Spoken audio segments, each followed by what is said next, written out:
وا یتنفس فی الاناء، برتن میں سانس نہ لے، پانی پی رہے اور اندر ہی سانس لے رہے، سانس باہر نکال بھی رہے، اندر کو کھینچ بھی رہے، اس سے روکا۔ اس میں بھی کئی حکمتیں، مثلا اگر اندر سانس لے رہے برتن میں پانی پیتے ہوئے اور وہی پانی بعد میں آپ کے بھائی نے پینا ہے، تو وہ قذارت آپ کا بھائی محسوس کرے گا کہ اس شخص نے پانی پیا ہے اور اندر ہی سانس نکالا ہے، تو یقیناً وہ قذارت محسوس کرے گا اور نفرت محسوس کرے گا۔ جو شرعی ادب ہے پانی پینے کا وہ یہ ہے کہ 3 سانسوں میں پانی پینا چاہیے اور سانس باہر لینا چاہیے۔ آپ نے پانی پیا، 2 گھونٹ بھرے، 3 گھونٹ بھرے، اور اب آپ برتن ہٹا لیں اور سانس لیں، اور پھر دوسرا جو ہے وہ گھونٹ بھرے، اور پھر تیسرا سانس باہر لینا چاہیے۔ رسول اللہ صلی اللہ علیہ وسلم کا فرمان ہے کہ برتن میں سانس نہ لو۔ تو اس میں ایک تو یہ وجہ ہے کہ آپ سانس لیں گے، آپ کا بھائی آپ کو دیکھ رہا ہے، اس نے بھی یہ پانی پینا ہے، یقیناً وہ کراہت محسوس کرے گا کہ اس میں آپ نے اپنا سانس داخل کر دیا۔ دوسرا یہ کہ بعض اوقات کسی بندے کی سانسوں کے ساتھ امراض لاحق ہوتے ہیں، ایسے امراض جن کا تعلق انسان کے سانس سے ہے، تو پھر وہ ان خطرناک جراثیم اور وہ مرض برتن کے ساتھ اور پانی میں داخل ہو سکتا ہے، آپ اس کو دوبارہ پئیں گے اور وہ مرض آپ کے اندر داخل ہو جائے گا۔ تو شریعت نے نہ صرف یہ کہ انسان کی طہارت، پاکیزگی اور صفائی کا اہتمام کیا ہے، بلکہ انسان کی صحت کا بھی اہتمام کیا ہے، ایسے کاموں سے بچایا ہے جو انسان کی صحت کے منافی ہوتے ہیں۔ پھر بعض اوقات اگر برتن میں سانس لیں گے،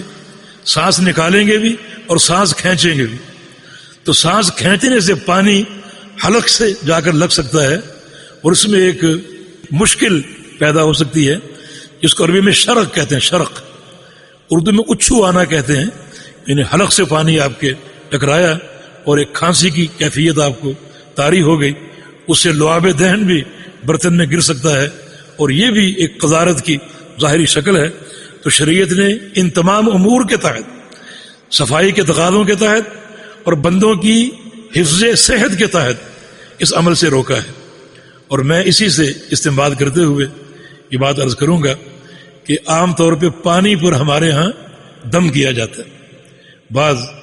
علماء حضرات یا بعض مولوی حضرات دم کرتے ہیں پانی پر۔ دم کا اصل یہ ہے کہ مریض پہ دم کیا جائے، مریض پہ دم کیا جائے، یہ اصل ہے دم کا۔ اللہ کے پیارے پیغمبر مریض پر دم کرتے تھے، اور کسی اور چیز پر دم کرنا ثابت نہیں۔ تو پانی پر دم کرتے ہوئے یقیناً پانی میں جو ہے وہ طفل یا نفس کرنا پڑے گا، جو ہے وہ اپنا لعاب دہن اس میں ڈالنا پڑے گا یا پھونک اس میں مارنی پڑے گی۔ اور رسول اللہ صلی اللہ علیہ وسلم نے برتن میں سانس لینے سے منع فرمایا۔ ایک حدیث میں رسول اللہ علیہ وسلم کا فرمان ہے کہ نہا عن النفخ فی الشراب، کہ رسول اللہ علیہ وسلم نے پانی میں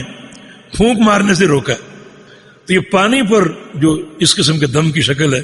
اور اس کو مریض کو پلایا جائے، یہ صورت نبی علیہ السلام سے عملاً ثابت نہیں ہے۔ تو یہ شریعت کی وسعت اور سماحت ہے کہ شریعت نے انسان کو کتنی اہم اور جامع تعلیم دی، اور انسان کے دین کا، عقیدے کا، اور اس کی پاکیزگی، طہارت اور صفائی کا، اور اس کی جسمانی اور اس کی روحانی صحت کا، تمام امور کا اہتمام کیا۔ اس لیے شریعت کے ساتھ تعلق انتہائی بابرکت ہے، اور کوئی وقت ہو، کوئی مقام ہو، حضر ہو، سفر ہو، گھر سے باہر ہو، مسجد ہو، کہیں بھی ہو، ہمیشہ شریعت کا دامن تھامے رکھیں، جیسا کہ رسول اللہ صلی اللہ علیہ وسلم کا فرمان ہے، اتق اللہ حیثما کنت، تو جہاں بھی رہ تقوی کے ساتھ رہ، یعنی شریعت کو تھامتے ہوئے رہ، اور کسی موڑ پر تیرا تمسک اور تعلق شریعت سے کمزور نہ ہو، یہ تمہارے لیے خطرناک ہوگا اور نقصان دہ ہوگا۔ جی